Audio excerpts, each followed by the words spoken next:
Temporada 2, episodio 4.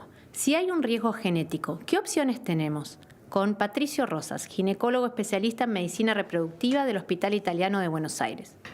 En el episodio anterior hablamos de la posibilidad de hacer estudios genéticos o incluso de una derivación al genetista y profundización en caso de antecedentes familiares. Hoy vamos a hablar de las opciones cuando uno identifica un riesgo. ¿Arrancamos, Pato? Dale, arrancamos. Bueno, como decías vos, en la consulta anterior hablamos de la derivación al genetista. Yo en el capítulo anterior te consultaba esto de la pareja que no tiene antecedentes, bueno, si es necesario derivarlo. Bueno, ahora te pregunto, la pareja que yo detecté un antecedente, ¿vos qué haces en la consulta? ¿Cuál es el abordaje? Bueno, el escenario sería, por ejemplo, ya sea la pareja que teníamos antecedentes y encontramos la causa genética, ¿no? Esa sería una opción. O la que hizo el estudio de portadores, el carrier screening, y tú estás en ese 1 a 3% donde se detecta un riesgo, ¿no? Ese sería. Que, como decíamos, importante hablar de qué hacer después antes de pedir el estudio. Bueno, ahora estamos en el qué hacer después. ¿Cuáles serían las opciones concretamente? Bueno, vas al grano. En realidad, la primera charla con una pareja que tiene un riesgo genético para la descendencia tiene que ver mucho con sus preferencias. O sea, lo primero que planteamos es si esa paciente, esa pareja, va a optar por lo que se llaman las alternativas reproductivas. Es decir, ¿quiere evitar la transmisión de esa enfermedad en la descendencia o ella prefiere o está dentro de su ideal hacer un diagnóstico temprano y un eventual tratamiento temprano, o un diagnóstico temprano para recibir en las mejores condiciones a un recién nacido que pudiera tener una enfermedad? Digamos, la primera pregunta es esa, ¿la pareja tiene la intención o no de transmitir o dejar de transmitir esa enfermedad? ¿Y ahí qué opciones tiene tomando una y otra decisión? Bueno, hay opciones con utilización de los gametos propios, es decir, del óvulo, del espermatozoide de la persona que presenta la afección genética, o está la opción de la donación de gametas, ¿no? También está la opción de no tener hijos, la opción de adopción, pero vamos a focalizar en estas tres. La primera opción, no porque sea mejor que otra, pero como para seguir un hilo, es la más nueva, que es el estudio embrionario. O sea, hoy la pareja tiene la posibilidad, una vez que identificó un cambio genético de riesgo a los futuros hijos, de, mediante una fertilización in vitro, formar embriones, estudiar esos embriones para ver si recibieron o no el cambio genético causal de la enfermedad, y transferir, digamos, utilizar los embriones que no lo recibieron. Eso se llama PGT-M, o sea, test genético previo a la implantación dirigido a una enfermedad específica. Por supuesto que no es tan sencillo como lo cuento, ¿no? No es fácil. Para empezar, necesita una fertilización in vitro en una pareja que en principio, o al menos no sabemos si la necesitaban. ¿Qué implica una fertilización in vitro, Pato, en una mujer? Sí, una pareja que no tiene problema reproductivo. Bien, bueno, para aclarar un poquito, nosotros ofrecemos biopsia embrionaria en las pacientes que tienen dificultades reproductivas, que está relacionado con la edad y con el tema cromosómico.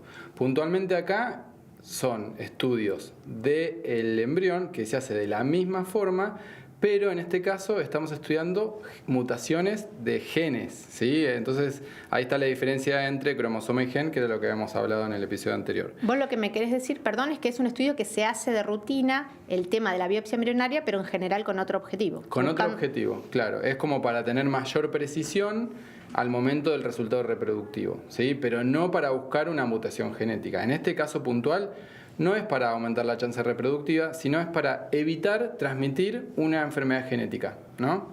Esta pareja es una pareja muy particular porque no tiene, como vos decís, infertilidad. A veces también tienen infertilidad, pero en este caso digamos que no.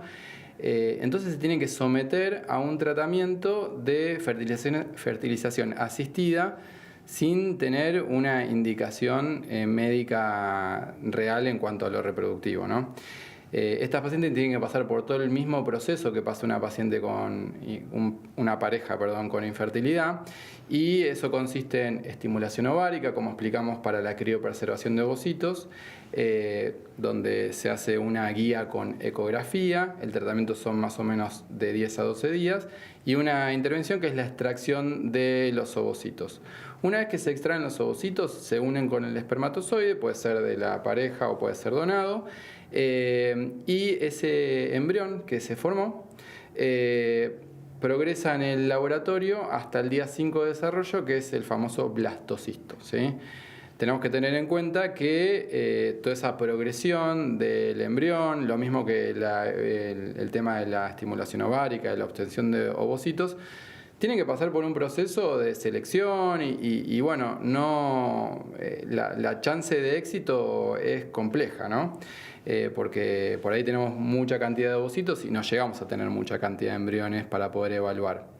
Y después también, una vez que evaluamos el embrión y lo biopsiamos, ese embrión que se biopsió se congela. ¿Y por qué pasa esto? Porque el estudio de esas células que mandamos a analizar para ver si tienen la mutación genética o no, tarda un tiempo. No es en el día, ni tarda horas por ahora. Entonces hay que congelar ese embrión hasta tener el resultado. Y ahí, tenemos que no solo tenemos que ver que el embrión sea cromosómicamente normal, sino que además no tiene que portar la mutación genética. Así que como que se nos va acortando cada vez más o achicando cada vez más la muestra para poder obtener un embrión que sea normal. Por eso en realidad el estudio embrionario como alternativa reproductiva es sobre todo útil en la mujer joven que logra muchos embriones, ¿no? Porque uno dice, ya un grupo de esos embriones va a tener la afección genética y de los grupos que no lo tengan va a tener, como cualquier mujer, un porcentaje de aneuploidías, lo que hablábamos en el primer episodio, por lo cual es como dice Patricio, que se nos va achicando los subgrupos, ¿no? Entonces es en la mujer joven y con buena reserva donde esta es una buena alternativa. Ahora, además de eso, y de que yo le preguntaba a él, porque en realidad es hacer un tratamiento, una estimulación, una anestesia para extracción, una criopreservación, todas cosas que se hacen con mucho gusto cuando uno tiene dificultad reproductiva, pero acá se harían con el efecto de tener el embrión afuera, ¿no? Y poder evaluarlo. O sea, no sería por una indicación reproductiva. Pero, sí, mira. No, te quería interrumpir porque me parece que esto lo desarrollamos muy bien. Y vos planteabas esto de, bueno, esto es uno de los mecanismos para evitar la transmisión, ¿no? Ahora, la pareja por ahí no quiere pasar por todo eso. Es todo un proceso muy engorroso, costoso también. Es muy costoso. Me faltaba agregar eso. Entonces, por ahí o no quiere o no tiene la posibilidad. Y a esa pareja, ¿qué otra herramienta podemos ofrecerle? Bueno, antes de que surgiera esta opción, y también no solo la pareja que no puede económicamente, porque es un procedimiento costoso y además lleva su tiempo, sino que hay parejas que eligen no pasar por esa estimulación y todo ese proceso de fertilización, existe la opción de estudiar un embarazo, o sea, que la búsqueda de embarazo sea como lo indican su performance reproductiva, o sea, si queda espontáneo, o si necesita fertilización, será por fertilización. Y una vez establecido el embarazo, uno puede estudiar la placenta, que es en semana 11. Está la opción de líquido amniótico también, que es en semana 15-16, que siempre es más representativa del bebé, pero que ya se hace muy largo el proceso. Entonces, lo que se les ofrece en general en esos casos es, una vez establecido el embarazo, en semana 11 se puede hacer una punción de placenta, que hoy en buenas manos tiene muy bajo riesgo. Eso te iba a preguntar, si es peligroso. Hoy en buenas manos tiene muy bajo riesgo y se hace con un objetivo claro y fuerte e importante, ¿no? Que es la prevención de una enfermedad severa en la descendencia. Lo que sí, ese estudio a veces nos tarda como 3 semanas el resultado, y cuando llega el resultado hay que tomar una decisión, ¿no? Con esa información. Entonces, te interrumpo para una cosa, porque planificando un poco todo esto, hasta yo tenía por ahí un concepto erróneo. Viste que ahora está esto del estudio del ADN fetal en sangre materna. ¿Este tipo de mutaciones se puede detectar de esa forma? No. Hoy Hoy no. En realidad el estudio de ADN fetal en sangre materna, que ese es el que se hace desde semana 10, es un estudio muy bueno, pero hoy es un estudio de screening, es decir, no confirma ni descarta, sobre todo para nucleoidías. Ok, perfecto. Es una tecnología que da para todo, así que a lo mejor en un futuro sí, pero hoy sí, si queremos tener un diagnóstico, es con un estudio que la gente llama invasivo. Eso más que ayudar asusta, es un estudio diagnóstico, es verdad que es una punción, pero hoy tiene muy bajo riesgo. Quizás lo más complejo de la alternativa de diagnóstico prenatal, en realidad es la decisión una vez ya embarazado de si uno va a continuar o no con el embarazo, si quiere evitar la transmisión a la descendencia. Bueno, y la tercera opción es la donación de gametas, ¿no? Exacto. ¿Cómo es la donación de gametas, Patricio? Bueno, es parte de nuestra práctica habitual, ¿sí? Lo mismo, nosotros ofrecemos la donación de gametas en mujeres con edad reproductiva avanzada. Esa es una indicación desde el punto de vista de reproducción, pacientes infértiles con una edad reproductiva avanzada que por ahí tienen baja reserva ovárica o tienen mala calidad ovocitaria, que es lo que fuimos viendo anteriormente. Pero en estas pacientes puntualmente, obviamente estamos hablando de la portadora mujer de la pareja, podemos reemplazar su gameta. Voy a hacer un stop acá. También podemos hacer donación de espermatozoides, ¿no? Yo me focalicé en donación de ovocitos, ¿no? Pero se puede hacer donación de espermatozoides también si el que tiene el problema en la pareja es el hombre, ¿no? Y en este caso sabemos que la donación es anónima acá en Argentina, que está como legislado y es completamente usual este tipo de práctica. Pero bueno, en este sentido, cuando una pareja ingresa en el plan de donación, hay un par de cuestiones que se preguntan, ¿no? Y es muy importante respetar esto de lo que nosotros decimos el duelo genético, ¿sí? ¿Qué es el duelo genético? Bueno, saber que esa descendencia, que ese niño que va a venir, no va a tener mis genes. Por ahí sí tiene los genes de mi pareja, pero no va a tener los míos, ¿sí?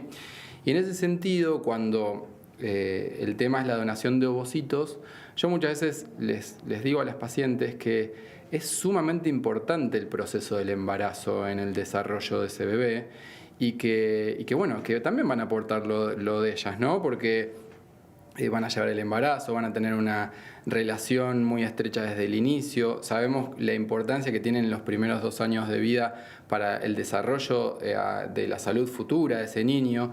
Entonces, la participación más allá de la parte genética es fundamental. Los genes no lo son todo. Me parece buenísima la aclaración. Y además que en este caso, porque seguramente lo que vos ves más en el día a día es la propuesta de donación de ovocitos cuando la edad de la mujer o la baja reserva no es suficiente o le está dificultando la búsqueda con óvulo propio. En este caso, cuando uno plantea la donación de cualquiera de las dos gametas como un modo de no transmitir una enfermedad, también cobra otro sentido, ¿sí? Y a veces nos pasa que cuando analizamos, porque esto se analiza más allá de las preferencias de cada paciente, se analiza cada escenario en particular, ¿no? La reserva de la mujer, la edad de la mujer, y a veces la donación de gametas, particularmente de óvulos, termina cumpliendo doble función, mejorando la performance reproductiva y a la vez evitando la transmisión de una enfermedad. Y lo que comentás, claro, la mujer influye en esa genética. Ojo que hay también una idea de que puede modificar los genes. Eso es, el tema de la epigenética está bastante en boga y todos los pacientes me consultan. Lo que sí sabemos es que tener un hijo en el útero y la influencia de la mujer, de la madre, lo mismo que la crianza de los primeros años de vida, sí puede modular la genética, ¿no? Claro, desde lo mínimo que es la alimentación materna y cómo eso influye en el desarrollo del feto, ¿no? Totalmente. Lo que no puede hacer hoy es claramente cambiar los rasgos duros. No le va a cambiar el color de ojos, no va a cambiar Exacto. el color de pelo. Pero esto es importante y igualmente también es importante respetar ese duelo genético que para cada paciente lleva un tiempo y a veces incluso algún intento con óvulo propio o con esperma propio antes de tomar la decisión.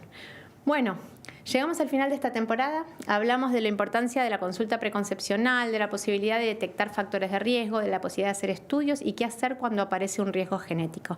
Esperamos que haya llegado al final de esta temporada sabiendo qué preguntas hacerte en esta etapa tan importante de la vida que, a mi entender, no tiene la atención que merece.